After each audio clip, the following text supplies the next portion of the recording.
الحمد لله رب العالمين والصلاة والسلام على سيد المرسلين وعلى آله وأصحابه أجمعين. قال الله تعالى في القرآن العظيم والفرقان المجيد بعد أعوذ بالله من الشيطان الرجيم بسم الله الرحمن الرحيم لا يضركم من ضل إذا اهتديتم. وكان النبي صلى الله عليه وسلم لا يؤمن أحدكم حتى يكون هواه تبعا لما جئت به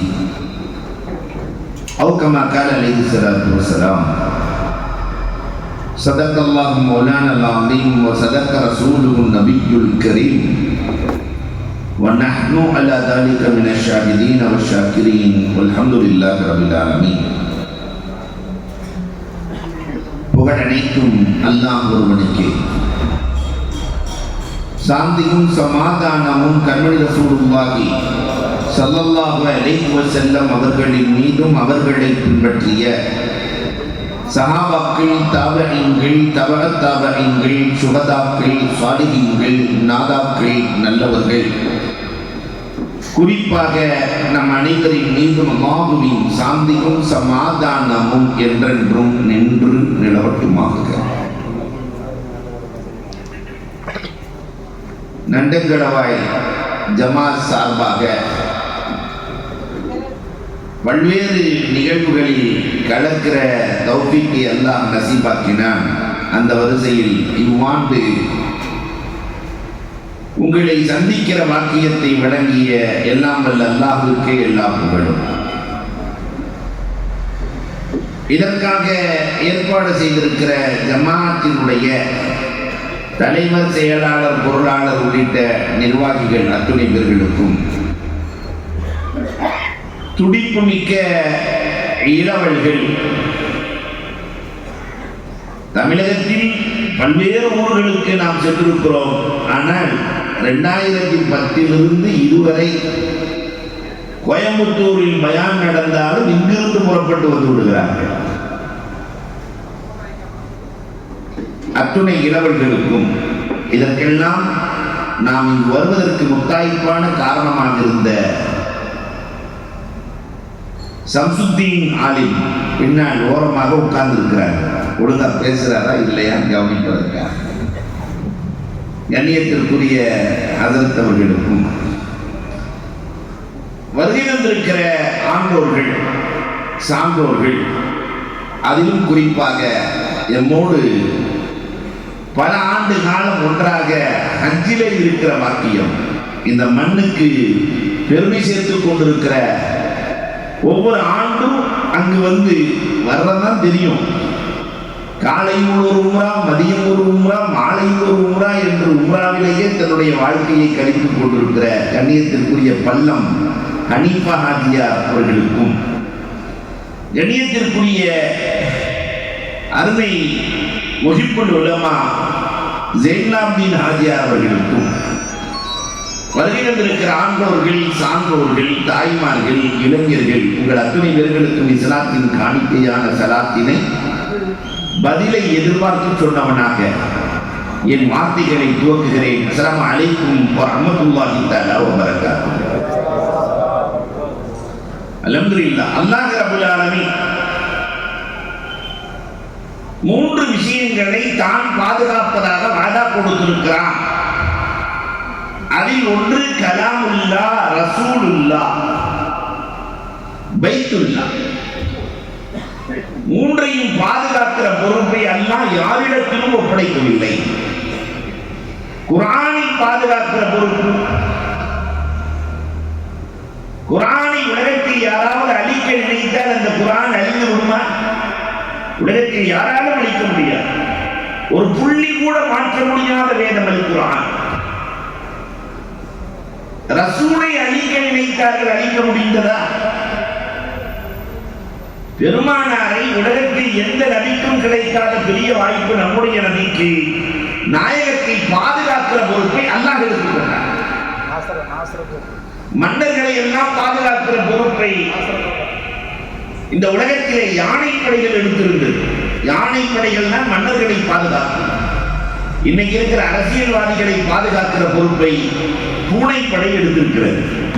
அதனாலதான் தமிழ்ல பழமொழி சொல்லுவார்கள், யானைக்கு ஒரு காலம் வந்தால் பூனைக்கு ஒரு காலம் வரும். மன்னர்களின் காலம் யானையின் காலம், இன்றைய காலம் பூனையின் காலம். ஆனால் அல்லாஹ் ரசூலை யானையிடத்திலும் ஒப்படைக்கவில்லை, பூனையிடத்திலும் ஒப்படைக்கவில்லை. வல்லாஹு யாசிமுக மினன் நாஸ். மூன்றாவதாக அல்லாஹ் ரப்பல் ஆலமீன் பைத்துல்லாஹ் என்று சொல்லுகிறானே, 3 வீட்டை பாதுகாக்கிற பொறுப்பை அல்லாஹ் எடுத்துக்கொண்டான். அல்லாஹ்வினுடைய வீடு என்றால் தாய் வீடு 3: காபத்துல்லாஹ், பைத்துல் மக்தஸ், கண்மணி ரசூலுல்லாஹி ஸல்லல்லாஹு அலைஹி வஸல்லம் அவர்கள் தூங்கிக் கொண்டிருக்கிற துயில் கொள்ளுகிற மஸ்ஜிதுன் நபவி. இதை பாதுகாக்கிற பொறுப்பை அல்லாஹ் எடுத்துக்கொண்டான். காபத்துல்லாஹும் மஸ்ஜிதுன் நபவியும் இஸ்லாமியர்களின் கையில் இருக்கிறது. அன்பிற்குரியவர்களே, உலமாக்கெல்லாம் அப்படி கொஞ்சம் முன்னாடி வந்து, ஆனால் இந்த பைத்துல் முகத்தஸ் இதனுடைய வரலாறு ஜுமாவிலே நாம் கண்டோம். எங்கிருந்து பைத்துல் முகத்தஸ் துவங்குகிறது? அதை முதலில் கட்டியது நபினா இப்ராஹிம் அலைஹிஸ்ஸலாம். காபத்துல்லாவை கட்டி முடித்து அதற்கு பிறகு இப்ராஹிம் அலைஹிஸ்ஸலாத்து வஸ்ஸலாம் அன்னவர்கள் தான் பைத்துல் முகத்தஸை கட்டுகிறார்கள் ஜெருசலத்திலே. பிறகு சுலைமான் அலைஹிஸ்ஸலாத்துடைய காலத்திலே அது புனர் நிர்மாணம் செய்யப்படுகிறது. அழிந்து போன பைத்துல் முகத்தஸை மீண்டும் கட்டுகிறார்கள். அந்த பைத்துல் முகத்தஸில் தான் நபிமார்கள் தோன்றினார்கள். ஏராளமாக, ஏறத்தாழ 15 நபிமார்கள் அந்த பைத்துல் முகத்தஸை மையமாக வைத்தே மக்களுக்கு நேர்வழி காட்டினார்கள் என்று வரலாறு பார்த்தோம். இப்ராஹிம் அலைஹிஸ்ஸலாம், லூத் அலைஹிஸ்ஸலாம், இஸ்ஹாக் அலைஹிஸ்ஸலாம், யாக்கூப் அலைஹிஸ்ஸலாம், யூசுப் அலைஹிஸ்ஸலாம், மூசா அலைஹிஸ்ஸலாம், ஹாரூன் அலைஹிஸ்ஸலாம், யூசா அலைஹிஸ்ஸலாம், தாவூத் அலைஹிஸ்ஸலாம், சுலைமான் அலைஹிஸ்ஸலாம், இலியாஸ் அலைஹிஸ்ஸலாம், ஐயஸா அலைஹிஸ்ஸலாம், ஜக்கரியா அலைஹிஸ்ஸலாத்து வஸ்ஸலாம், யஹ்யா அலைஹிஸ்ஸலாம், ஈசா அலைஹிஸ்ஸலாம். இந்த யூதர்கள் யாக்கூப் அலைஹிஸ்ஸலாத்துடைய பெயர் இஸ்ராயீல். அவர்களுடைய பிள்ளைகள் 12 பேர்களிலே யெகூதா என்று ஒருவர் இருந்தார். அவரின் புச்சலங்கள் யூதர்கள் என்று அழைக்கப்படுகிறார்கள். அவர்கள் செய்த அட்டகாசத்தை அடக்குவதற்காக யூதர்களுக்கு முதலில் அனுப்பப்பட்ட நபி மூசா அலைஹிஸ்ஸலாம். இந்த வரலாறுல ஜும்மாவில் பார்த்தோம். ஈசா அலைஹிஸ்ஸலாத்து வஸ்ஸலாம் அவர்களை ஜக்கரியா அலைஹிஸ்ஸலாத்தை கொன்று குவித்த அந்த யூதர்கள் ஈசா அலைஹிஸ்ஸலாத்தையும் கொல்ல முயற்சித்தார்கள். அல்லாஹ் வானிலை உயர்த்தி கொண்டான். அல்லாஹ் அக்பர். இந்த யூதர்களை நசாராக்கள், ஹவாரியின்கள் வெல்கிறார்கள். ஈசா அலைஹிஸ்ஸலாத்து கூட இருந்த 12 பேர்கள் ஹவாரியின்கள், துணை தோழர்கள் வென்றார்கள். வரலாறு நீண்டு செல்கிறது. கண்மணி நாயகம் ஸல்லல்லாஹு அலைஹி வஸல்லம் அவர்கள் மக்காவிலே பிறக்கிறார்கள், மதீனாவுக்கு குடியேறுகிறார்கள், மதீனாவிலே 10 ஆண்டு காலம் வாழ்கிறார்கள். ஆனாலும் அந்த யூதர்கள் நாயகம் மதீனாவிற்கு வருவார்கள், அவர்களை கொல்ல வேண்டும். காரணம், யூதன் தான் உலகத்தில் உயர்ந்தவன் என்பதை உலகத்திற்கு சமர்ப்பணம் செய்ய வேண்டும். அவன் மதமாவே பார்க்கல, இனமாவே பார்க்கலாம். உலகத்தில் உயர்ந்த இனம் யூத இனம். பெருமானாரை கொள்வதற்கு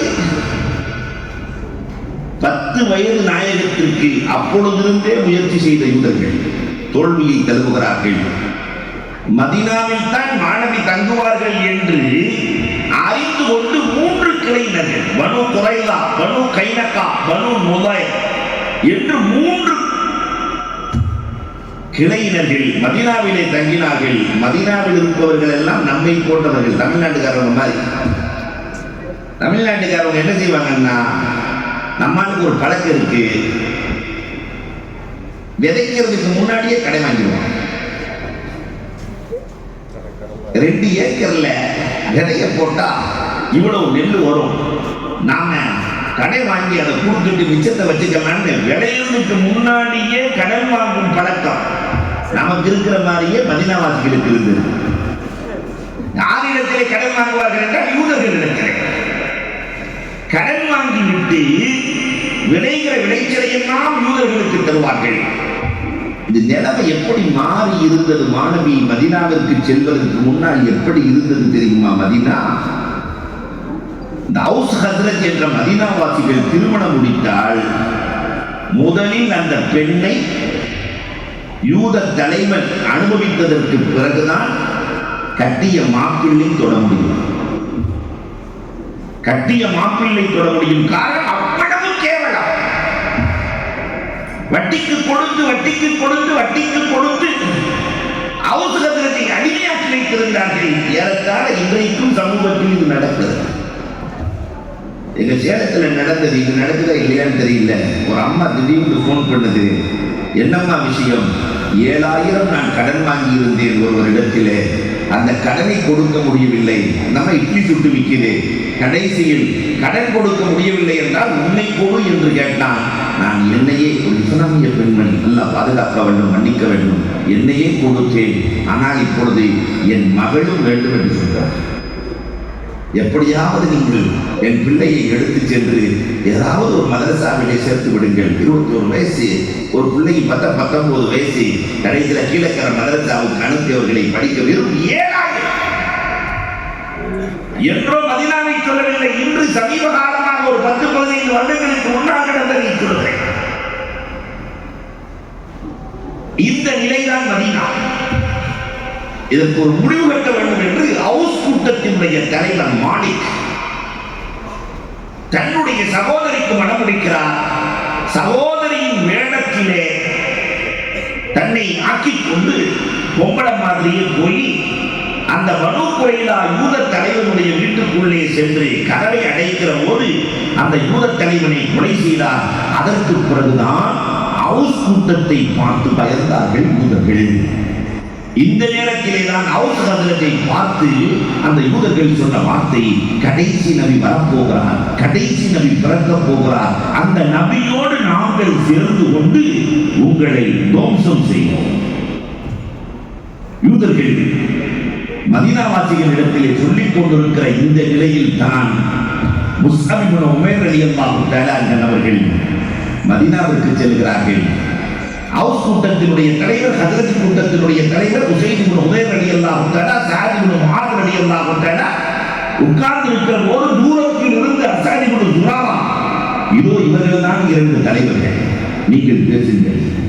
முஸ்அப் இப்னு உமைர் ரலியல்லாஹு தஆலாவுக்கு அல்லாஹ் கொடுத்ததுக்கு ஆச்சரியம் என்ன தெரியுங்களா? கொஞ்ச நேரம் பேசினா இருப்பவர்களை அள்ளிக் கொள்வார்கள். சில பேர்களுக்கு அப்படி ஒரு ஆற்றல் இருக்கிறது. பேச பேச ஆனந்தமாய் நேரம் போனாரு. 2 தலைவர்கள் பக்கத்தில் உட்கார்ந்தாரு. முஸ்அப் இப்னு உமைர் ரலியல்லாஹு தஆலா, ஒரு புது நபி வந்திருக்கிறார்கள். யார் தெரியுமா? யார் தெரியுமா? உங்களிடத்திலே யூதர்கள் மிரட்டிக் கொண்டிருக்கிறார்களே, ஒரு நபி வருவார், அவரோடு சேர்ந்து கொண்டு உங்களை துவம்சம் செய்வோம் என்று சொல்லிக் கொண்டிருக்கிறார்களே, அந்த நபி இப்ப எஞ்சப்பல தான். அந்த நபியிடத்திலிருந்து வந்திருக்கிறேன். 2 யூத தலைவர்களும் சரணடைந்த 2 அவுஸ் ஹஸ்ரஜ் மதீனா தலைவர்களும் சரணடைந்தார்கள். பெருமானார் வருவதற்கு முன்பதாகவே மதீனாவிற்குள்ளே இஸ்லாம் சேர்ந்திருந்தது. பெருமானார் சென்றார்கள். 6வது ஆண்டு யூதர்களை பெருமானார் வென்றார்கள். மதீனாவில் யூத சக்தி குறைந்து போச்சு. ஆனாலும் பைத்துல் மக்தஸ் யூதர்களின் கையில் இருந்து நசாராக்களின் கையில் இருக்கிறது. யூதர்களை வென்ற நாயகம் நசாராக்களின் கையில் இருக்கிற இந்த பைத்துல் முகத்தஸை மீட்டெடுக்க வேண்டும். உமர் ரலியல்லாஹு அழைத்து சொன்ன வரலாறுகள் இருக்கிறது. பெருமானாரினுடைய வஃபாத்துக்கு பிறகு உமரே ஃபாரூக் ரலியல்லாஹு தஆலா அவர்கள் தான் அந்த பைத்துல் முகத்தஸை மீட்டெடுப்பதற்காக பல்வேறு முயற்சிகள். பைத்துல் முகத்தஸை தொட வேண்டுமானால் ரோமிகளை வெல்ல வேண்டும். இந்த உலக இந்த வரலாறு இஸ்லாமியர்கள் தெரியணுங்கிறதுக்காக நான் சொல்ல வருகிறேன். ரோமை வெற்றி கொண்டால் தான் பலஸ்தீனை தொட முடியும். பெருமானார் ஸல்லல்லாஹு அலைஹி வஸல்லம் 2ஆம் கலீஃபா உமர் ரலியல்லாஹு தஆலா சாதாரண நாளிலேயே 30,000 பேர்களை அனுப்புகிறார்கள். 30,000 பேர்களுக்கு தலைவர் ரிபஈ இப்னு ஆமிர் ரலியல்லாஹு தஆலா. அவர் எப்படிப்பட்டார் தெரியுமா? புல்தடிக்கு பயந்தார். கழுதையில போனா கிடுக்குன்னு ஆடுவான். கழுதையில போனா அவர் தான் தலைவர். ஆனால் இதயம் எவ்வளவு ஸ்ட்ராங் தெரியுமா? 30,000 பேர்களை அழைத்து சென்ற ரிபஹி இப்னு ஆமிர் ரோம் நாடு என்பது இன்றைய அமெரிக்காவை போல நேர ரோம் நாட்டு மன்னனை சந்திக்க வேண்டும் என்று சொல்லுகிறார். நான் தூது வந்திருக்கிறேன். 30,000 பேரை தனியா ஒரு இடத்துல விட்டுட்டு இவர் மட்டும் தனியா மன்னரை சந்திக்க செல்கிறார். ரிபஹி இப்னு ஆமிர் ரலியல்லாஹு அன்ஹு தனியா மன்னரை சந்திக்க செல்கிறார். அதுக்கு கழுதையில போறாரு.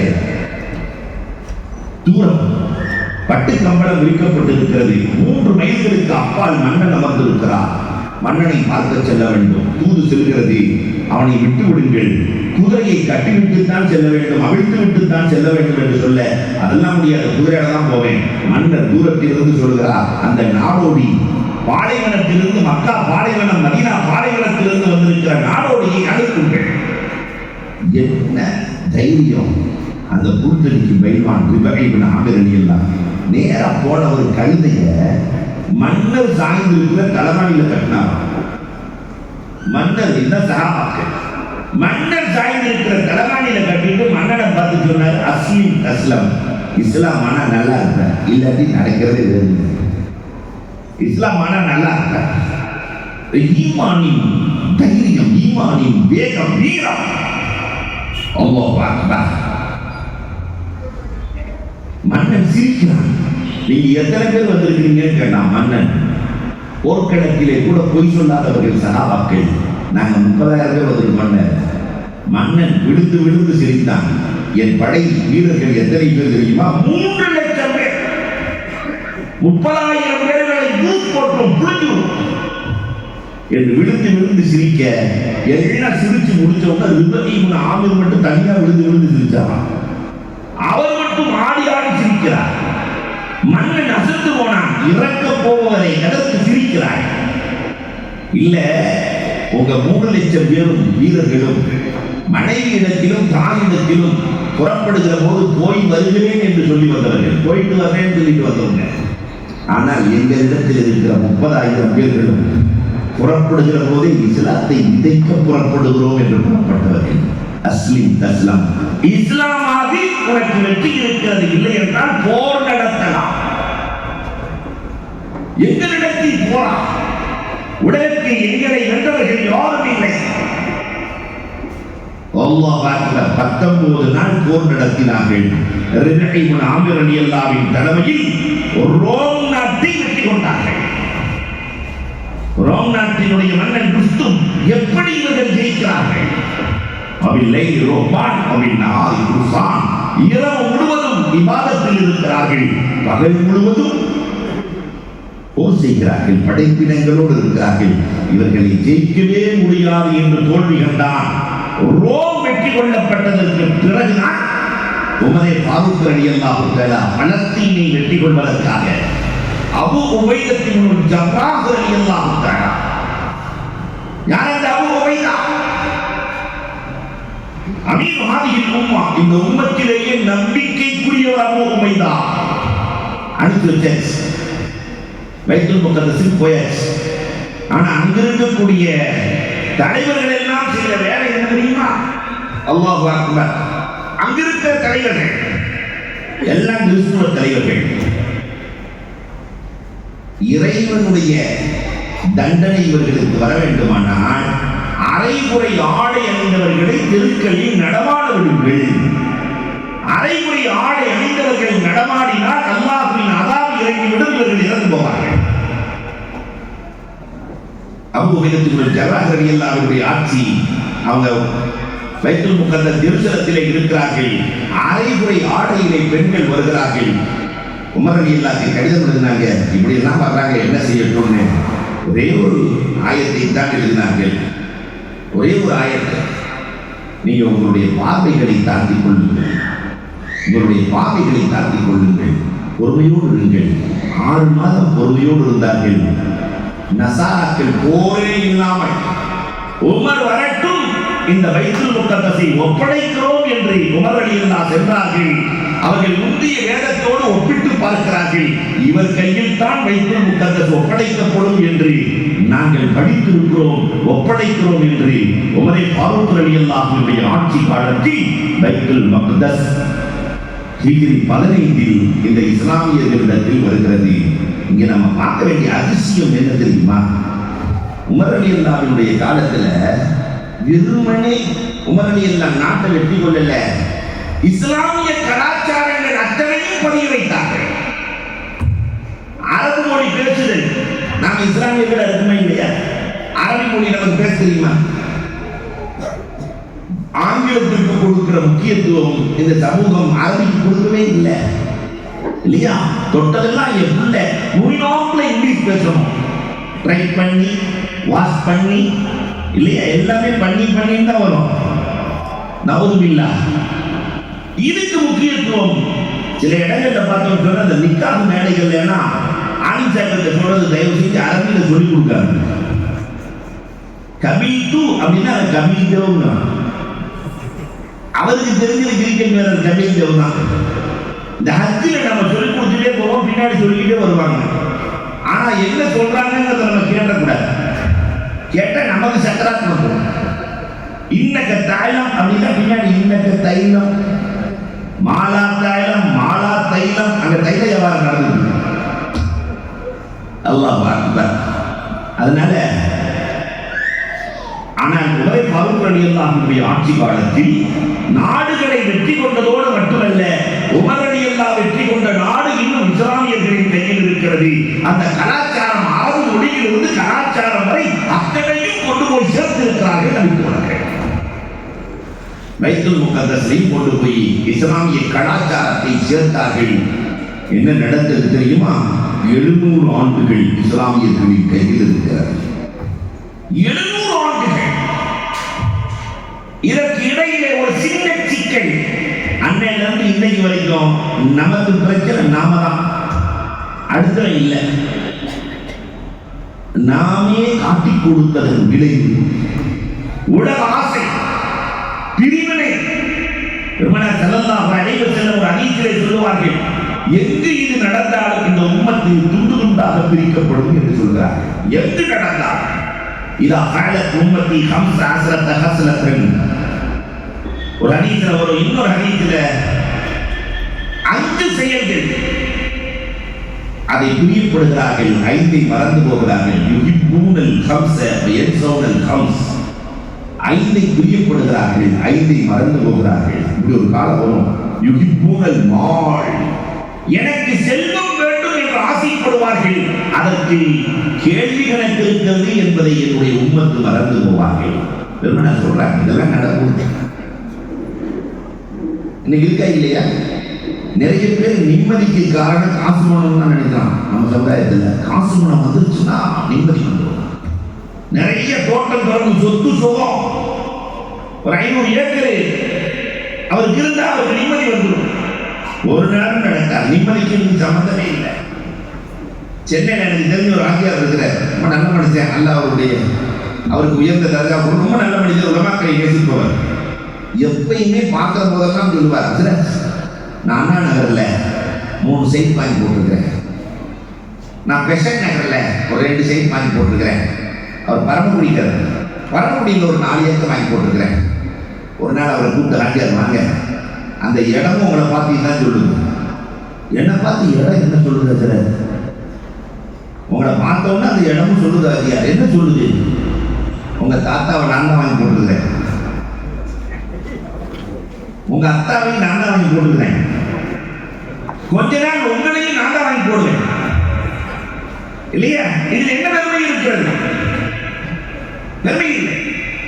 சில பேர் காசு பணம் இருந்தால் நிம்மதி வந்துவிடும் என்று சொல்கிறார்கள். அதனால மார்க்க சம்பாதிக்க வேண்டாம்னு சொல்லல, உச்சகட்டத்தை சம்பாதிக்க சொல்லுது. அதில் தான் நிம்மதி இருக்கிறது என்று நினைக்காரு. நிம்மதியை அல்ல அது காசுக்குள் வைக்கவில்லை, விக்கிரில் வைத்திருக்கிறான், திராவத்தில் வைத்திருக்கிறான், ரப்பின் நெருக்கத்தில் வைத்திருக்கிறான் இல்லையா? அது ரொம்ப உதாரணம் தேவையில்லை. அஜத்மாரில் பார்த்தாவே போதும். அவங்களுடைய என்ன ஒன்றும் இருக்காது. காலை ரசூல் மகன் நிம்மதியாக தூங்கணும், எந்த கவலையும் இல்லை. எவ்வளோ சம்பளம்னு கேட்பாருங்க, 15,000 ரூபான்னு சொல்லுவார். 5,000 ரூபாய் ஒன்றுமே செய்ய முடியாது. ஆனால் இவங்க எல்லாமே செஞ்சுருப்பாங்க. இந்த சுக்கூன் அல்லாஹ் கொடுப்பது. காசு பணக்காரன் இவர் இல்லை. கண்மணி நாயகம் ஸல்லல்லாஹு அலைஹி வஸல்லம் அவர்கள் 1500 ஆண்டுகளுக்கு முன்பதாகவே சொல்லி இருக்கிறார்கள். ஈசா அலைஹிஸ்ஸலாத்துடைய மகனார் நபியினா ஈசா அலைஹிஸ்ஸலாத்து வஸலாம் அவர்கள் பாலைவனத்திலே ஒரு குச்சியை வச்சு நடந்து போயிட்டு இருப்பாங்க. திரும்பியே போறாங்க.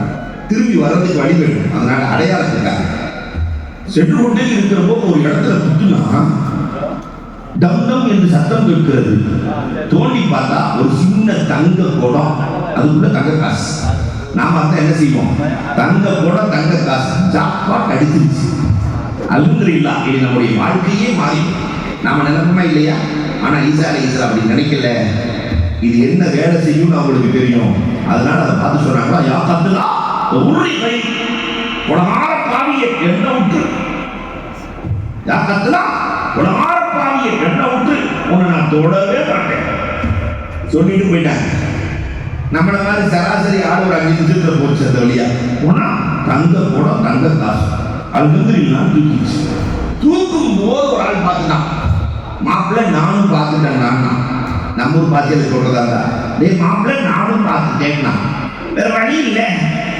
தங்க காசு வச்சு கொடுத்தாச்சு. ஆளுக்கு பார்த்து தங்க காசு. தங்க காசை வாங்கணும்னு அவன் கேட்டான்.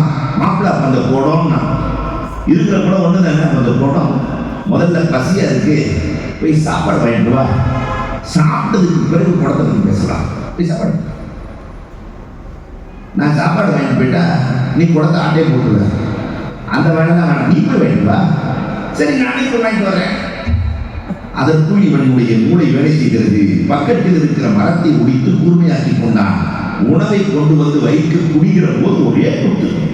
ஆளை காலி பண்ணி அவனுடைய தங்க காசை எடுத்துக்கிட்டான். தங்க காசு, முழு தங்க காசு, தங்க குடம். இவனுக்கு கடுமையான பசி. உணவு வந்தது. உட்கார்ந்து சாப்பிட்டாலும் என்னவோ இவனு செத்து போயிட்டான். ஏன்னா வர்ற வழியில் அந்த சோத்துல ரசத்தை கலந்தான். 2 பேரும் செத்து கிடக்கிறார்கள். தங்க குடமும் தங்க காசும் அப்படியே இருக்கிறது. மாலையில ஈசா அலைஹிஸ்ஸலாம் வருகிற போது அப்படி பார்த்தாங்க. 2 பேரும் செத்து கிடக்கிறான். தங்க குடம் தங்க காசு. குடகார பாவியே, அதுக்குள்ள 2 பேரை போட்டியா? அதுக்குள்ளையா? காசு பணம் வருவதற்கு முன்னால் இருந்த நிம்மதி காசு பணம் வந்ததற்கு பிறகு வந்தது என்று சொல்லுகிற ஒருவர் கூட உலகத்தில் இல்லை. காசு பணம் இல்லாத நேரத்தில் அண்ணன் தம்பி அக்கா தங்கச்சி ஒட்டுமொத்தமா 9 பேர் 10 பேர் ஒன்னா இருந்து சந்தோஷமாக இருந்த அந்த நிகழ்வுகள் காணாமல் போனதே. இதைத்தான் பெருமானார் சொல்லுகிறார்கள், பொருளை விரும்புவார்கள், அதற்கு கேள்வி இருக்கிறது என்பதை மறந்து போவார்கள். யுரிபூனல் ஹயாத்த வ யன்சௌனல் மமாத், ஹயாத்தை விரும்புவார்கள், மௌத்தை மறந்து போவார்கள். நல்ல நீண்ட நாள் பாடணும் ஆசைப்படுவார்கள். சக்கராத காலத்தில் இருக்கிறவர்கிட்ட கேட்டு பாருங்க, அல்ல என்ன 2 வருஷம் கொடுத்தா அவர் 85 வயசுல இருந்துட்டு சரி நான் போயிட்டு வரீங்கன்னு சொல்ல மாட்டார் இல்லையா? ஹயாத்தை விரும்புவார்கள், மௌத்தை மறந்து போவார்கள். மரணத்தை நினைக்காத சமூகம் ஒன்று உருவாகும். யுகிப்பூன துன்யாவை யன்சௌனல் ஆகிரா, துன்யாவை ஆசைப்படுவார்கள், ஆகிரத்தை மறந்து போவார்கள். யுகிப்பூனல் குசூர யன்சௌனல் குபூர், மாளிகைகள் கட்ட வேண்டும் என்று ஆசைப்படுவார்கள், கபர் வாழ்க்கை இருக்கிறது என்பதை மறந்து போவார்கள். யுகிப்பூனல் கல்க வ யன்சௌனல் காலிக், படைப்பினங்களை பிரியப்படுவார்கள், படைத்தவனை மறந்து போவார்கள். இப்படி ஒரு நிலை வந்தால் இன்ன உம்மத்தி லை மஸ்ஸூன், என்னுடைய சமுதாயம் துண்டு துண்டாக சிதறடிக்கப்படுவார்கள். பெருமானார் ஸல்லல்லாஹு அலைஹி வஸல்லம் அன்னைக்கே சொல்லிட்டார், துண்டு துண்டாக சிதறடிக்கப்படுவார்கள். எப்பொழுது சமூகத்தில் ஒற்றுமை குறைகிறதோ அந்த சமூகம் சிறுபான்மை சமூகமாக மாற்றப்படும். பெரும்பான்மையாக இருந்தாலும் சரி. அது உதாரணம், இன்னைக்கு வரைக்கும் நாம் என்ன சிறுபான்மையா? 25 கோடி முஸ்லிம்கள் இருக்கக்கூடிய இந்த நாட்டிலே நாம் சிறுபான்மையா? ஆனாலும் நம்மிடத்திலே ஒற்றுமை இல்லை என்ற காரணத்தினால் பல்வேறு சிக்கல்களை இந்த உம்மத்து சந்தித்துக் கொண்டிருக்கிறார். இதுதான் அங்க நடந்துச்சு. ஆட்சியாளர்களுடைய சிக்கலால் கடும் பிரச்சனைகள் ஏற்பட்டது. மீண்டும் இஸ்லாமியர்களிடத்திலிருந்து 88 வருடம் கிறிஸ்துவர்கள் பைத்துல் முகத்தஸை தன் கைக்கு கொண்டு வருகிறார்கள். இந்த நேரத்தில் தான் பைத்துல் முகத்தஸை மீண்டும் இஸ்லாமியர்கள் மீட்க வேண்டும் என்பதற்காக ஒரு இறைநேசர், ஒரு மாபெரும் மகான் சலாஹுத்தீன் அய்யூபி 1100 வாக்கிலே. அவர் சாதாரண மனிதர், ஆனால் வீரம் சுரிந்தவர். அவருடைய தாயும் தகப்பனும் ஊட்டிய வீரம் ஒரு இஸ்லாமிய வாழ்க்கையில் என்றைக்கும் கோடையாக மட்டும் இருக்க மாட்டான் என்று ஊட்டிய வீரம். அது மட்டுமல்ல, அந்த தகப்பனாரு அப்துல் காதிர் ஜீலானி கதஸல்லாஹு சிர்ரஹுல் அஸீஸ் அவர்களின் காலத்தில் வாழ்ந்தவன். அப்ப மகனை கூட்டிட்டு போறாங்க கௌசல்யாலத்திட்ட. இது கௌசல்யாலத்தினுடைய மாசமும் கூட இல்லையா, கூட்டிட்டு போறாங்க. கௌசல்யா முஹையத்தீன் அப்துல் காதிர் ஜீலானி வழிமாறுகளினுடைய தலை. கூட்டிட்டு போனா சின்ன பையன் சலாஹுத்தீன் அய்யூபியை கட்டி இணைத்து கௌசல்யாலம் கழுத்திலே முத்தமிட்டார்கள். இறை நேசர்களினுடைய உடன்பட்ட இடத்தை ஒரு காலத்தில் வாள் சந்தித்தார். அதற்கு உதாரணம் சலாஹுத்தீன் அய்யூபி. அல்லாஹ் அக்பர். அந்த தாயின் தகப்பனும் சிறு வயதிலேயே சலாஹுத்தீன் அய்யூபிக்கு குர்ஆன் கொடுத்தார்கள். அவர் ஒரு ஹாஃபிதுல் குர்ஆன், குர்ஆனை மனனம் செய்தவர், மார்க்கம் அறிந்தவர். அஹ்மத் இப்னு ஹம்பல் ரஹ்மத்துல்லாஹி தஆலா அலைஹி அவர்களுடைய மாணவர்களில் இவரும் ஒருவர். இன்னைக்கு இருக்கக்கூடியவர்களுக்கு அஹ்மத் இப்னு ஹம்பல்னா யாரும் தெரியாது. 4 இமாம் பேரும் யாருக்குமே தெரியல. ஒரு இளைஞர்கிட்ட கேட்ட 4 இமாம் பேர் தெரியுமா? அஹ்மத் இப்னு ரஹ்மத்துல்லா, ஜாபிர் ரஹ்மத்துல்லா, மாலிக் ரஹ்மத்துல்லா, அஹ்மத் இப்னு ஹம்பல். இன்னைக்கு இருக்கிற இளைஞர்களுக்கெல்லாம் தெரிஞ்ச ஒரே இமாம் கூகுள் ரஹ்மத்துல்லா இல்லையா? கூகுள் தான் தெரியும், எதுவும் தெரியாது. அல்லாஹ் அக்பர். எவ்வளவு ஆற்றல் மிகுந்தவர் சலாஹுத்தீன் அய்யூபி. பொதுவாகவே ஒன்றை இந்த சமூகம் புரிந்து கொள்ள வேண்டும். காபிலியத் வேறு, கபூலியத் வேறு. காபிலியத் என்பது ஆற்றல். எல்லா ஆற்றலையும் அல்லாஹ் அங்கீகரிப்பதில்லை. கபூல் வேண்டும், அல்லாஹ் அங்கீகரிக்க வேண்டும். அதனால்தான் இப்ராஹிம் அலைஹிஸ்ஸலாம் காபத்துல்லாவை கட்டிவிட்டு ரப்பனா தகப்பல் மின்னா, நீ கபூல் செய்து கொள் என்று சொன்னார்கள். எல்லாத்துக்கும் திறமை இருக்கு, எல்லாரும் வியாபாரிகள் தான். எல்லா வியாபாரிகள் கடையில் போகும்போது கடைக்கு ஒருத்தருக்கு லாபம் இருக்கு, ஒருத்தர் நஷ்டத்தோடு திருப்புறாரு இல்லையா? எல்லாரும் ஒன்னாதான் போறாங்க. காலையில 8 மணிக்கு கடை திறக்கிறாங்க, மாலையில வீட்டுக்கு வந்துடுறாங்க. ஒருவருக்கு லாபம், அந்த வியாபாரத்தை அல்லாஹ் கபூல் செய்கிறான். ஒரு சிலர்களுக்கு எல்லாம் இருக்கிறது, காபிலியத்தில்லை, கபூலியத்தில்லை. அல்லாஹ் அக்பர். அல்லாஹ் ரப்பல் ஆலமீன் சலாஹுத்தீன் அய்யூபிக்கு அல்லாஹ் கொடுத்தது கபூலியத். என்ன காரணம் தெரியுமா? வழிமார்களின் நேசம். இதை இந்த உம்மத்து வீட்டுக்கு எடுத்துட்டு போகணும். இன்னைக்கு வழிமார்கள் சொன்னாலும் சும்மா துச்சமாக நினைக்கிறேன். என்ன வழிமார்களால் என்ன செய்ய முடியும்? அவர்களுக்கு என்ன இருக்கிறது? கராமத்து இருக்கிறதா? ஆற்றல் இருக்கிறதா? வழி இருக்கிறதா? வேண்டுமானால் என்னிடத்தில் வந்து மோதி பார்க்கட்டும் என்று சொல்பவர்கள் எல்லாம் சமூகத்தில் இருக்கிறார்கள். அல்லாஹ் அக்பர். அது கௌசல்யாலம் சாதாரணமான வழிமுறை அல்ல.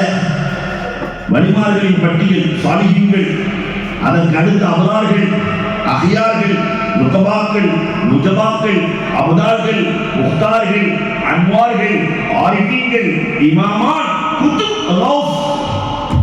இந்த கௌஸ்ல உள்ளவங்க தான் அவங்க. இது ஒன்னொன்னையும் சொல்லணும்னு சொன்னா நீங்க நாளை காலையில் 10 தான் வீட்டுக்கு போவீங்க இல்லையா? அதனால நான் சுருங்க சொல்லுகிறேன். 10 மணிக்கு முடிக்கணும். நீங்களும் வீட்டுக்கு போனேன், நாளைக்கு வர வேண்டியிருக்கிறது. அன்பிற்குரியவர்களே, இந்த கௌசல்யா முஹையத்தீன் அப்துல் காதிர் ஜீலானி கதஸல்லாஹு சிர்ரஹுல் அஸீஸ் வால்ல அவங்க பேரை எழுதியிருந்ததுனால சாதாரண சிப்பாயாக இருந்தவர் தளபதியாக மாறுகிறார், தளபதியாக இருந்தவர் கவர்னராக மாறுகிறார், பல நாடுகளை வெற்றி கொண்டார். சலாஹுத்தீன் அய்யூபி இவரின் படை பைத்துல் முகத்தஸை சுற்றி வளைக்கிறது. சலாஹுத்தீன் அய்யூபியை வெற்றி கொள்வதற்கு யூதர்களும் கிறிஸ்துவர்களும் பேசிக் கொள்கிறார்கள். அகிலத்தில் ஆள் இல்லை. அல்லாஹ் ரப்பல் ஆலமீன் பைத்துல் முகத்தஸுக்கு போற பாக்கியத்தை எல்லாத்துக்கும் நசீபாக்கணும். இன்னைக்கு காரணம், நாம் சென்றிருந்த நேரத்தில் அங்கு ஒரு வயசான பெண்மணி சொன்ன வார்த்தையை இன்னும் என் காது ஒழித்து கொண்டே இருக்கிறது. இன்னொரு சலாஹுத்தீன் அய்யூபி எப்பொழுது வரப்போகிறார் என்று. இந்த மண் எங்கள் கைக்கு வருவதற்கு இன்னொரு சலாஹுத்தீன் எங்களுக்கு வேண்டுமே. அல்லாஹ் அக்பர். கண்ணியத்துக்கு காரணம் இறைநேசர்களை மதித்தார். உலகத்துல இறைநேசர்களை மதிக்காததால் பெரிய பெரிய மகான்கள் பைசியா தெரியுமா? குர்ஆனுக்கு புள்ளி இல்லாத எழுத்துக்களால் விளக்கம் எழுதியவர். அலிஃபை பயன்படுத்துவார், பா பயன்படுத்த மாட்டார். ஒரு புள்ளி இருக்கு, புள்ளி இருக்கு, பயன்படுத்த மாட்டார். தா 2 புள்ளி தொடர மாட்டார். சா 3 புள்ளி, 3 புள்ளி உள்ள எழுத்துல அவருக்கு அலர்ஜி. சவாத்தியுல் இல்ஹாம் அந்த தஃசீர் பேர் வச்சார். ஏங்க புள்ளி உள்ள எழுத்துக்களை பயன்படுத்தலன்னு கேட்கும்போது அந்த பைசி சொன்ன வார்த்தை என்ன தெரியுமா? லா இலாஹ இல்லல்லாஹ் முஹம்மதுர் ரசூலுல்லாஹ் என்ற கலிமாவிலே அல்லாஹ் புள்ளி உள்ள எழுத்துக்களை பயன்படுத்தவில்லை. அதனால் நானும் என்னுடைய தஃசீரிலே புள்ளி உள்ள எழுத்துக்களை பயன்படுத்த மாட்டேன்னு எழுதினவர். இன்னாத்தினாக கூட எழுதியிருக்கிறார். லா அத்தலி மஹாமிதி வலா அத்தலி மகாரிமிஹி மாஹுல் லா சாகிலலா. எதுவுமே புள்ளி இருக்காது. இன்னாத்தினாவை வர்ணிக்க வார்த்தை இல்லை. லா அத்தை எண்ணி முடிக்கவே முடியாது. வலா அத்தலி மகாரிமிஹி அதனுடைய நற்குணங்களை எல்லை போட்டு நிறுத்த முடியாது. இது மாஹுல் லா சாகிலலா. இன்னாத்தினா சொல்றார், இது கரையில்லாத கடல். இந்த பைசியினுடைய தஃசீர் உலகத்துக்கு வரவே இல்லை. ஏன் காரணம் தெரியுமா? பைசியினுடைய தஃசீர் எந்த மதரசாக்கள்லையும் இல்லை. என்ன காரணம் தெரியுமா? அவர் காலத்தில் இருந்த இறைநேசர் முஜத்தித் அல்-ஃபசானியை எதிர்த்தார். இறைநேசர்களை எதிர்த்தவர்கள் வாழ்நாளில் வந்ததாக, வளர்ந்ததாக, உயர்ந்ததாக ஒரு வரலாறு கூட இல்லை. தமிழகத்தில் ஒரு ஆளு 2 எழுத்துக்காரர் கடுமையா பேசிட்டு இருந்தாரு. இன்னைக்கு காணாம போயிட்டார். கபரஸ்தானுக்கு போன மாதிரியே இருக்கிறார். இறைநேசத்தினுடைய உச்சத்தில் இருந்த சலாஹுத்தீன் அய்யூபிக்கு அல்லாஹ் ரப்பல் ஆலமீன் வெற்றியை கொடுத்தான். அதற்கு பிறகு 700 ஆண்டுகள் இஸ்லாமியர்களின் கையில் இருந்தது. அல்லாஹ் அக்பர். 700 வருடத்திற்கு பிறகு நாம் பிரிவினை கொண்ட காரணத்தினால், நமக்குள் பிரிவினை ஏற்பட்ட காரணத்தினால், கொஞ்சம் யோசிச்சு பாருங்களேன், நம்ம சமுதாயம் எப்படி பிரிஞ்சு கிடக்குதுன்னு யோசிச்சு பாருங்க. 10 மகல்லா இருக்குன்னா ஒரு பிரச்சனை, எனக்கு கலெக்டர் ஆபீஸுக்கு 10 மகல்லாவில் இருந்து ஒரு கார் போச்சுன்னா 10 கார் போய் நினைச்சா என்ன மரியாதை? அவனுக்கு தானே நமக்கு என்ன, அவனுக்கு தானே நமக்கு என்ன என்று இன்றைக்கும் பிரிவினைவாதத்தில் இருக்கிறோம். எத்தனை கொடிகள், எத்தனை கட்சிகள். அல்லாஹ் அக்பர், அல்லாஹ் அக்பர். இந்த பிரிவினை வந்தது பிரிட்டானியாக்களின் ஆட்சிக்கு சென்று விட்டது. மீண்டும் கிறிஸ்தவர்கள் ஆட்சியை பிடிக்கிறார்கள். பைத்துல் முகத்தஸை வெல்லுகிறார்கள். சலாஹுத்தீன் அய்யூபி அடங்கி இருக்கிற கபரின் மேல் கால் வைத்தான். அந்த லூசி சலாஹுத்தீன் அய்யூபியுடைய கபரின் மேல், நாங்கள் மீண்டும் எழுந்து விட்டோம், இனி நீங்கள் எப்பொழுது எழப்போகிறீர்கள்? கேட்டனா இல்லையா? அல்லாஹ் அக்பர். 1924 இரண்டாம் உலகப் போர் நடக்கிறது. ஜெர்மனி, ஹிட்லர் யூதர்களை எல்லாம் கொன்று குவிக்கிறான். யூதர்களின் அக்கிரமம் என்ன என்பதை அறிந்து கொண்டு 90% யூதர்களை கொண்டவன் 10% விட்டு வைக்கிறேன். ஏன் தெரியுமா? என்னை பற்றி இந்த சமூகம் யோசிக்க வேண்டும் என்பதற்காக இந்த யூதர்கள் 10% விட்டு வைத்தால் என்ன அட்டகாசம். அப்பொழுதுதான் ஒரு காலம் சொல்லுவார்கள், ஹிட்லர் செய்தது சரிதான் என்று உலகம் பேச வேண்டும் என்பதற்காக 10% விட்டு வைக்கிறேன். அந்த 10% தான் அதில் ஒருவன் தன்னுடைய பொருளாதாரத்தை, யூதர்களின் பொருளாதாரங்களை எல்லாம் ஒன்று சேர்க்கிறான். நாம் இழந்த பூமி பலஸ்தீனை போய் தொட வேண்டும். அத்தனை வருஷத்துக்கு முன்னாடி, 3000 வருஷத்துக்கு முன்னாடி இழந்த பூமியை குடிக்க வேண்டும் என்று முயற்சிக்கிறான். ஐநாவுக்கு செல்கிறது. ஹிட்லர் வேறு நிறைய பேர்த்த கொண்டு கொடுத்திருக்காரா, அதனால இருப்பதற்கு இடம் கேட்கிறார்கள். எப்பொழுதும் இஸ்லாமியருக்கு ஒரு பழக்கம் இருக்கு, இல்லைன்னு சொன்னா பழைய சொத்தை புரிஞ்சு வச்சாவது சால்னா ஊத்தி கொடுக்கிற பழக்கம் உண்டு. இதை போன்றுதான் பைத்துல் முகத்தஸ் 3 மதத்திற்கும் சொந்தமானதாயிற்று. பைத்துல் முகத்தஸ் அங்கேதான் சுலைமான் அலைஹிஸ்ஸலாம் இருந்திருக்கிறார்கள், அவர்களும் இருந்தார்கள். ஈசா அலைஹிஸ்ஸலாமும் பிறந்திருக்கிறார்கள். நாமும் நம்முடைய நபி பெருமானார் ஸல்லல்லாஹு அலைஹி வஸல்லம் மிஅராஜுக்கு அங்கிருந்து தான் சென்றிருக்கிறார்கள். 3 பேர்களுக்கும் பொதுவானது தானே, இருந்தால் இருந்துவிட்டு செல்லட்டும் என்று அடைக்கலம் அளித்தவர்கள், உதவி செய்தவர்கள் இஸ்லாமியர்கள், பலஸ்தீனிகள். அல்லாஹ் அக்பர். நிலைமை என்னானது தெரியுமா? வீட்டுக்கு சாப்பிட வந்தவன் ஒண்ட வந்த பிடாரி என்று சொல்லுவார்கள் அல்லவா, இந்த நாடு எங்களுக்குரியது, நீங்கள் வெளியே செல்லுங்கள் என்கிற போதுதான் அல்லாஹ் அக்பர், இந்த நாடு எங்களுக்கு சொந்தமானது, நீங்கள் நாட்டிலே இருக்கிற தகுதி உங்களுக்கு இல்லை, வெளியே செல்லுங்கள். சுதந்திர போருக்காக போராடக்கூடியவர்கள், தன்னுடைய சொந்த நாட்டுக்கு போராடக்கூடியவர்களுக்கு என்ன பேர் தெரியுமா? அல்லாஹ் அக்பர். இல்லையா? வந்த பிடாரிகள் அழிக்க நினைக்கிறார்கள். சுத்தி இருக்கிற நாடுகள் எல்லாம் வேடிக்கை பார்க்கிறது. காரணம், யூத சக்திகள் எல்லா நாடுகளையும் கோழைகளாக மாற்றி வைத்திருக்கிறார். நான் ஜும்மாவிலேயே சொன்னேன், எல்லாம் கோழைகள். பெருமானார் 1400 வருஷத்துக்கு முன்னாடி ரொம்ப அழகாக திட்டமிட்டு சொல்லியிருக்கிறார்கள் இந்த உம்மத்திற்கு. சுபு தொழிலை முடித்து விட்டு பெருமானார் வெளியே வருகிறார்கள். வெளியே வருகிற போது பார்த்தா ஓநாய்கள் எல்லாம் ஒன்றாக சேர்ந்து உட்கார்ந்திருக்கிறார். சஹாபாக்கள் பார்த்துட்டு ஓடி வந்து ரசூலுல்லாஹி சொன்னாங்க, நாயகமே மஸ்ஜிது நபவிக்கு வெளியே ஓநாய்கள் மாநாடு, ஓநாய்கள் எல்லாம் ஒன்றா உட்கார்ந்திருக்கிறாங்க, நாங்கள் வெளியே போக முடியாது. பெருமானார் வெளியே சென்றார்கள். ஓநாய்களை பார்த்தார்கள். அந்த ஓநாய்களை எது பெரிய ஓநாயின்னு பார்த்தாங்க. அதுல கூட பெருமானார் ஒழுக்கத்தோடு நடந்தார்கள். பெரியவர்கள்ட்ட தான் பேசணும்னு அந்த பெரிய ஓநாயிடத்திலே போய் கேட்டார்கள், என்ன காரணத்திற்காக நீங்கள் வந்திருக்கிறீர்கள்? பெருமானார் எல்லா பொருட்களோடும் பேசி இருக்கிறார்கள். அந்த ஓநாய் சொன்னது, ரசூலே, உங்கள் தோழர்கள் ஈமான் கொள்வதற்கு முன்னாலும் ஆடுதான் மேய்த்தார்கள், இப்பொழுதும் ஆடுதான் மேய்க்கிறார்கள். ஆனால் இவர்கள் மேய்க்கும் ஆடுகள் எங்கள் கண்களுக்கு தெரிவதில்லை. பெருமானார் தோழர்களை பார்த்து சிரிச்சாங்க. நீங்க கொடுக்கிற தான தர்மமும் ஜக்காத்தும் எதிரியின் கண்ணை எப்படி மறைத்தது பார்த்தீர்களா? இந்த ஜக்காத்துக்கும் சதக்காவுக்கும் அப்படி ஒரு பவர் இருக்கு. எதிரியின் கண்ணை மறைத்து விடும். அது எந்த எதிரியா இருந்தாலும் சரி, பார்த்தீர்களா என்று சொல்ல சஹாபாக்களுக்கு ஆனந்தம். ஆனாலும் பசியோடு வந்த ஓநாயை விரட்ட முடியாது இல்லையா? பெருமானார் சொல்லுகிறார்கள், இனிமேல் எந்த ஆடுகள் ஜமாத்தை விட்டும் தனியாக இருக்கிறதோ அது உங்கள் உணவு என்றார்கள் பெருமானார். ஜமாத்தை விட்டு யார் தனியாக இருக்கிறார்களோ ஓநாயின் உணவு என்றால் சைத்தான் பிடித்துக் கொள்வான். இத்தனை நாடுகள் அங்க போய் பார்த்தா அதிசயம் காத்து. அல்லாஹ் ரப்பல் ஆலமீன் எல்லோரையும் அந்த இடத்திலே தொழுகிற வாக்கியத்தை, 3 பள்ளியிலேயே தொழுகிற வாக்கியத்தை அல்லாஹ் நசீபாக்க வேண்டும். எல்லோரும் ஹாஃபிதுல் குர்ஆன். வீட்டில் இருக்கிற பார்த்தா சின்ன சின்ன பிள்ளைகள் எல்லாம் ஹாஃபிதுல் குர்ஆன். அந்த 8 வயது பிள்ளை 2 பேர் ட்வின்ஸ். நாங்கள் சென்ற நேரத்தில் அந்த இமாமினுடைய பிள்ளைக்கு பேர், ஒரு பிள்ளை பேர் தாரா, ஒரு பிள்ளை பேர் தாரா. இந்த 2 பேரும் 8 வயது பிள்ளைகள்.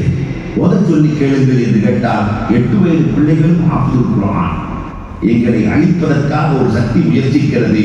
ஆனால் வலுவான ஈமானுக்கு சொந்தக்காரர்கள் அந்த மண்ணின் மைந்தர்கள். நாங்கள் குழந்தைகளை அதிகமாக பெறுகிறோம். எதற்காக தெரியுமா? இவர்களை எதிர்த்து ஈமானை கொடுப்பதற்காக.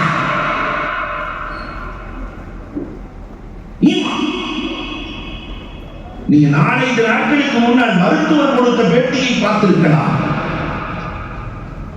நான் அதிர்ந்து போகிறேன். மருத்துவர் சொல்ற, மருத்துவமனையிலே மயங்கி கிடக்கக்கூடிய அந்த பலஸ்தீனிய மக்களுக்கு நினைவு வருகிற போது எல்லாம் குர்ஆன் ஓதுகிறார்கள். நினைவு வருகிற போதெல்லாம் குர்ஆன் ஓதுகிறார்கள். குர்ஆன் மீது அவர்களுக்கு இருக்கிற பிடிப்பு ஆழமா. அதை மருத்துவர் சொல்லுகிறார். அல்லாஹ் அக்பர். ஷஹீதுகள் யாரெல்லாம் இறக்கிறார்களோ கஸ்தூரி மனம் வருவதை நான் உணர்ந்து கொண்டே இருக்கிறேன். ஷஹீதுகளுக்கு கஸ்தூரி மனம் தோண்ட தோண்ட உணவு இல்லையா, பிணங்கள் காக்கைகளும் கழுகுகளும் கொத்தி தின்பதில்லை. மருத்துவர் சொல்லுகிறார், அந்த உடல்களில் இருந்து கஸ்தூரி மனம் வருகிறது. 2-3 நாட்களுக்கு முன்னாடி 2 காலம் வெட்டப்பட்டிருக்கிறது. அவர் சிரித்துக் கொண்டே சொல்கிறார், ரப்பி என்னை ஏற்றுக்கொண்டார் என்று சொல்கிறார், என் ரப்பி என்னை கபூல் செய்தார் என்று சொல்கிறார். இவர்களின் ஈமானை போல நான் உலகத்தில் வேறு எங்கும் பார்க்கவில்லை. இறப்பவர்கள் எல்லாம் சிரித்துக் கொண்டே இறக்குகிறார்கள். குண்டு மழை பொழிகிறது, ஆனால் மரணித்தவர்களுடைய முகத்தில் பார்த்தால் சிரிப்பு இருக்கிறது. சிரித்துக் கொண்டே அந்த மருத்துவர் கடைசியில் எழுதுகிறாரு, சொர்க்கத்தை பார்த்துக் கொண்டே இறப்பார்கள் போட்டிருக்கிறது, சொர்க்கத்தின் ஞானத்துக்களை பார்த்துக் கொண்டே இறப்பார்கள் போட்டிருக்கிறது. இவ்வளவும் நடக்கிறதே. அவர் கடைசியில் எழுதுகிறார், இவ்வளவும் நடக்கிறதே. கஷ்டத்தில் ஓடுகிறார்களே, உணவில்லாமல் தவிக்கிறார்களே, யாரும் பொருளையும் திருடவில்லையே, நாட்டிலே யாரும் பொருளையும் திருடவில்லையே, யாரையும் ஏமாற்றவில்லையே, யார் காலையும் பிடித்து வாரவில்லையே. ஈமானின் உறுதி. மருத்துவர் சொன்னார், ஒரு நாளும் ஒரு காலத்திலும் இஸ்ராயீல்களால் யூதர்களால் இந்த உம்மத்தை, இந்த சமூகத்தை வெல்லவே முடியாது. அல்லாஹ்வின் மீது அவர்கள் வைத்த நம்பிக்கையை நான் நேரடியாக கேட்டு சொல்கிறேன். உண்மையிலே போய் பார்த்ததான் தெரியும். நெத்தியில் துப்பாக்கி வைக்கிறார்கள். ஒவ்வொரு வாரமும் ஒருவர் தன்னை இழக்கிறார். பைத்துல் முகத்தஸ் ஜும்மா முடிச்சவங்க எதிர்த்து சொல்வார், உலக நாடுகளே, உலக நாட்டிலிருந்து சுற்றுலாவுக்கு வந்திருப்பவர்களே, பக்கத்தில் இருக்கிற 10 மைலில் இருக்கிற எங்களால் இங்கு வந்து தொழ முடியவில்லை, உங்களுக்கு தொழும் நசீபை எல்லாம் கொடுத்திருக்கிறான். உலக நாடுகள் ஒன்று செல்லுங்கள், எங்களுக்காக போராடுங்கள். உங்களிடத்திலே போராட்டம் இல்லையா, ரப்பிடத்திலேயாவது கரம் ஏந்துங்கள், எங்கள் ரப்பின் உதவி எங்களுக்கு வரும் என்று நாங்கள் நம்புகிறோம். அல்லாஹ் அக்பர். தவித்துக் கொண்டிருக்கிற, உணவுக்கு வழி இல்லாமல் ரப்பிடத்திலேயே கரம் ஏந்திக் கொண்டிருக்கிற இந்த சமூகத்திற்கு விடிவு காலம். பெருமானாரிடத்திலே கேட்டால் சொல்லுகிறார்கள், நாயகம், இப்படி ஒரு நாள் வரும், இப்படி வருகிற போதுதான் மல்ஹமத்துல் குப்ரா, பெரும் போர் ஒன்று வரும், நெருப்பு கணைகளாக இருக்கும். தாயிபத்தின் உம்மத்தி, என்னுடைய உம்மத்திலிருந்து ஒரு தாயிபத் அக்கிலேயே போராடி கொண்டிருப்பார்கள். இந்த நேரத்திலே தான் மஹ்தி அலைஹிஸ்ஸலாம் பிறப்பார்கள். மஹ்தி அலைஹிஸ்ஸலாம் வருகிற காலத்தை நாம் நெருங்கிக் கொண்டிருக்கிறோம். மஹ்தி அலைஹிஸ்ஸலாம் பிறப்பார்கள். யூதர்களை மஹ்தி அலைஹிஸ்ஸலாம் வெல்வார்கள், போர் செய்வார்கள். அந்த நேரத்திலே மரங்கள் எல்லாம் காட்டித் தருவான். இதோ யூதன் இருக்கிறான், அவனை வெட்டுங்கள், அவனை கொள்ளுங்கள். மரங்கள் எல்லாம் காட்டிக் கொடுக்கும் யூதனை. அதுல ஒரே ஒரு மரம் தான் காட்டி கொடுக்காது, கர்த்தன் என்ற மரம் மட்டும் காட்டித்தரான். இந்த ஹதீஸை தெரிஞ்சுக்கிட்டு ஜெருசலம் முழுக்க, அவன் இருக்கிற இஸ்ரேல் முழுக்க, டெல்லரிவு முழுக்க கர்த்தன் மரத்தையே நட்டு வைத்திருக்கிறான். தனக்கு அந்த மரம் பாதுகாப்பு தர வேண்டும் என்பதற்காக. எவ்வளவு பெரிய குட்டி. ஆனால் மஹ்தி அலைஹிஸ்ஸலாம் வருவார்கள். அல்லாஹ் அக்பர். 7 ஆண்டு காலம் அவர்களின் ஆட்சி நடக்கும். அதிலே யூதர்கள் வெல்லப்படுவார்கள், கொல்லப்படுவார்கள், கிறிஸ்துவர்களும் வெல்லப்படுவார்கள். ஒரு காலத்திலே கண்டிப்பாக இஸ்லாமியர்களின் கைக்கு பைத்துல் மக்தஸ் வந்தே சேரும். இந்த நேரத்திலே தான் மஹ்தி அலைஹிஸ்ஸலாத்து வஸலாம் இருக்கிற நேரத்திலே தான் அல்லாஹ் அக்பர் தஜ்ஜாலின் வருகை இருக்கும். தஜ்ஜாலின் வருகை அதுவும் எங்கிருக்கும்? எல்லாம் ஈராக் எல்லா பகுதிக்கும் செல்லுகிற தஜ்ஜால் மக்காவுக்குள்ளேயும் மதீனாவுக்குள்ளேயும் மட்டும் நுழைய முடியாது. லைஸ நஃபரு மின் நிகாபிஹா இல்லா அலைஹில் மலாயிகா ஸாஃபீன யஹுஃபுனஹா. மக்காவிலும் மதீனாவிலும் ஆயுதம் தாங்கிய மலக்குகள் தஜ்ஜாலை நுழைய விட மாட்டார்கள். எல்லா இடங்களுக்கும் தஜ்ஜால் பயணமாகுவான். பெருமானார் சொல்லியிருக்கிறாங்க. அதுல ஹிஜ்ர் அலைஹிஸ்ஸலாம் சொல்றோமா இல்லையா? யார் ஹிஜ்ர் அலைஹிஸ்ஸலாம்? அவங்க எப்ப பிறந்தாங்க, எப்ப இறப்பாங்க? ஹிஜ்ர் அலைஹிஸ்ஸலாம் பிறந்தது இப்ராஹிம் அலைஹிஸ்ஸலாத்துடைய சகோதரர் மகன் தான் ஹிஜ்ர் அலைஹிஸ்ஸலாம். 5000 வருஷத்துக்கு முன்னாடி பிறந்தவங்க. மாவுல் ஹயாத்தை குடித்தார்கள். எப்பொழுது இறப்பார்கள்? அந்த தஜ்ஜால் வருகிற போது, அந்த பொய்யன் வருகிற போது ஈமானை துணிந்து சொல்லுவார்கள், ஹிதர் அலைஹிஸ்ஸலாம் அந்த தஜ்ஜால் ஹிதர் அலைஹிஸ்ஸலாத்தை 2 துண்டாக பிளப்பான். பிளந்ததற்கு பிறகு ஹிதர் அலைஹிஸ்ஸலாத்துக்கு மீண்டும் ஹயாத்தை கொடுப்பான். இறந்தவர்களை கூட ஹயாத்தாக்குவான் தஜ்ஜால். இப்பொழுது சொல், ஹிதர் அலைஹிஸ்ஸலாத்தை பார்த்து சொல்லுவான், இப்பொழுது சொல், நான் தானே உன் ரப்பு? வல்லாஹி லா, இறைவன் மீது ஆணையாக உன்னை ரப்பாக நான் ஏற்றுக்கொள்ள முடியாது என்று வாதம் செய்வார்கள். அப்பொழுதுதான் ஹிதர் அலைஹிஸ்ஸலாம் துண்டாக்கப்பட்டு ஹிதர் அலைஹிஸ்ஸலாம் ஷஹீதாவார்கள். தஜ்ஜாலின் கரத்தில் ஷஹீதாவார்கள். தஜ்ஜாலினுடைய ஆளுமை எல்லா பகுதிகளிலும் சென்று கொண்டிருக்கிற போது திமஷ்கிலே நபியுனா ஈசா அலைஹிஸ்ஸலாத்து வஸ்ஸலாம் அவர்கள் இறங்குவார்கள். எந்த ஈசா யூதர்களால் கொல்லப்பட்டது என்று சொல்லப்படுகிறார்களோ, நாம கொல்லல. நமக்கும் கிறிஸ்துவர்களுக்கு இருக்கிற வேறுபாடு என்ன? கிறிஸ்துவர்கள் யூதர்கள் கொன்று விட்டார்கள் என்று சொல்கிறார்கள். நாம ஈசா அலைஹிஸ்ஸலாத்தை அல்லாஹ் உயர்த்தி விட்டான் என்று சொல்கிறோம். அல்லாஹ் அக்பர். அந்த ஈசா அலைஹிஸ்ஸலாத்து வஸ்ஸலாம் அவர்கள் இறங்குவார்கள். பைலத்தை இல்லையா, குப்பத்தை பைலா, அந்த வெண்கிற குப்பாவிலே இறங்குவார்கள். அந்த நேரத்தில் எல்லாம் உள்ளே நுழைவான் தஜ்ஜால். தஜ்ஜால் ஈசா அலைஹிஸ்ஸலாத்தை பார்க்கிற போது மெழுகுபோல் உருகிவிடுவான். மெழுகுபோல் உருகிவிடுவான். தஜ்ஜால் இறப்பது நபியுனா ஈசா அலைஹிஸ்ஸலாத்தால். ஈசா அலைஹிஸ்ஸலாம் வருவார்கள், இங்கு நிக்காஹ் முடிப்பார்கள், நல்லாட்சி நடக்கும். எல்லாம் பைத்துல் மக்தஸில் நடக்கும். மீண்டும் பைத்துல் முகத்தஸ் என்பது இப்பொழுது எவ்வளவுதான் அவர்கள் இன்னல்பட்டாலும் அல்லாஹுவின் உதவி அவர்களுக்கு இருந்து கொண்டே இருக்கும். யாரெல்லாம் தன்னுடைய உயிரை இஸ்லாத்திற்காக ஈமானுக்காக விட்டார்களோ அவர்களுக்கு அல்லாஹ் ரப்பல் ஆலமீன் சொர்க்கத்தின் உயர்ந்த தரஜாவை கொடுத்து கொண்டே இருப்பான். கண்மணி நாயகம் 1500 ஆண்டுகளுக்கு முன்னால் சொல்லி இருக்கிறார்கள். அன்புக்குரியவர்களே, ஆனால் இப்பொழுது இந்த உம்மத்து இந்த காசாவில் நடக்கிற இந்த நிகழ்விலிருந்து தெரிந்து கொள்ள வேண்டிய நிறைய பாடங்கள் இந்த உம்மத்திற்கு இருக்கிறது. முதலில் நாம் நம்முடைய பிள்ளைகளுக்கு வரலாறு சொல்லித் தர வேண்டும்.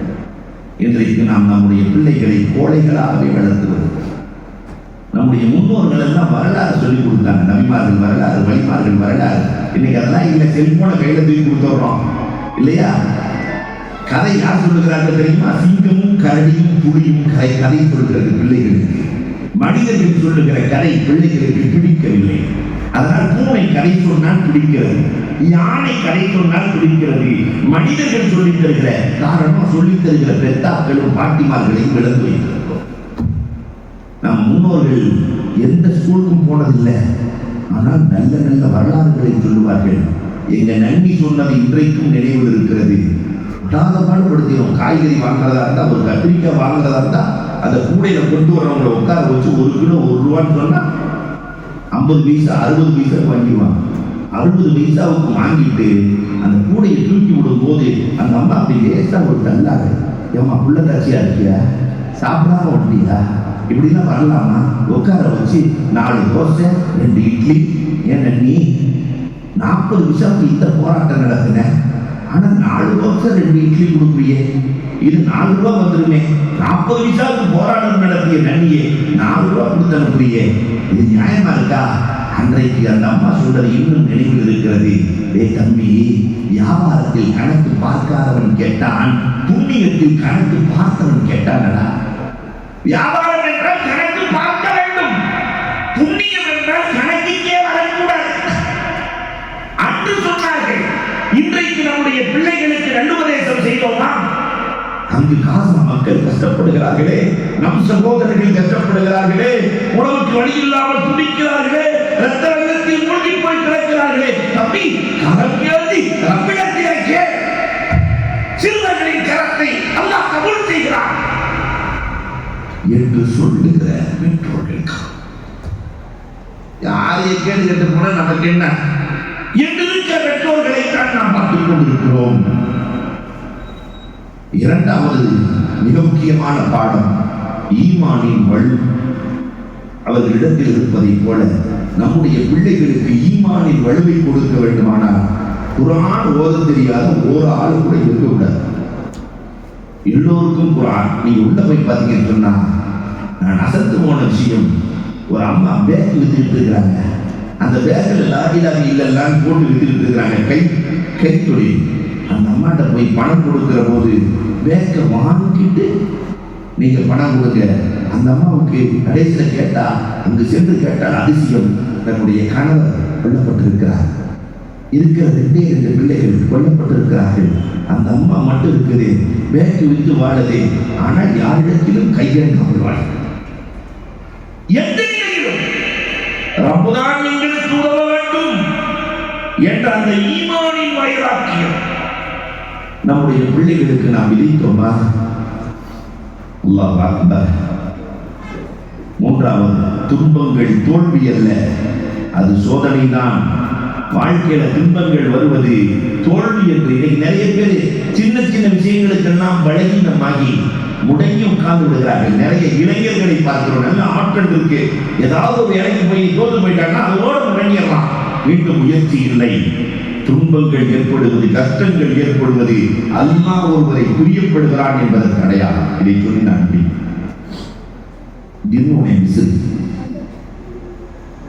அவங்க தோழர்களோடு செல்கிறார்கள். சாப்பிட்டு 3 நாள் ஆச்சு. எல்லாம் படுத்து கிடக்கிறாங்க, கடுமையான பசி. இவர் மட்டும் உட்கார்ந்து அல்ஹம்துலில்லாஹ் அல்ஹம்துலில்லாஹ் அல்ஹம்துலில்லாஹ் அல்ஹம்துலில்லாஹ் திக்ர் சொல்லிட்டு இருக்கிற ஒரு தோழர் தவறு வந்தார். என்ன அல்ஹம்துலில்லாஹ்? சாப்பிட்டு 3 நாள் ஆச்சு. அல்ஹம்துலில்லாஹ் இன்னாலில்லாஹ் சொல்லு, இன்னாலில்லாஹ் இன்னாலில்லாஹ் இன்னாலில்லாஹ் இன்னாலில்லாஹ். ஏன்னா நம்ம சாப்பிட்டோம். அதான் இன்னொரு விஷயம் சொன்னாங்க, அல்லாஹ்வுக்கு ஒருவரை பிடித்து விட்டால் ரொம்ப சோதிப்பான். அல்லாஹ்வுக்கு பிடிச்சி போச்சுன்னு சொன்னா அஷத்துல் பலா அல் அன்பியா சும்மல் அம்சல் சும்மல் அம்சல் சும்மல் அம்சல். அல்லாஹ்வுக்கு பிடிச்சிட்டா ரொம்ப சோதிப்பான். யாக்கூப் அலைஹிஸ்ஸலாத்தின் வரலாற்றை திருமூலன் சொல்லி சொல்கிறார்கள்.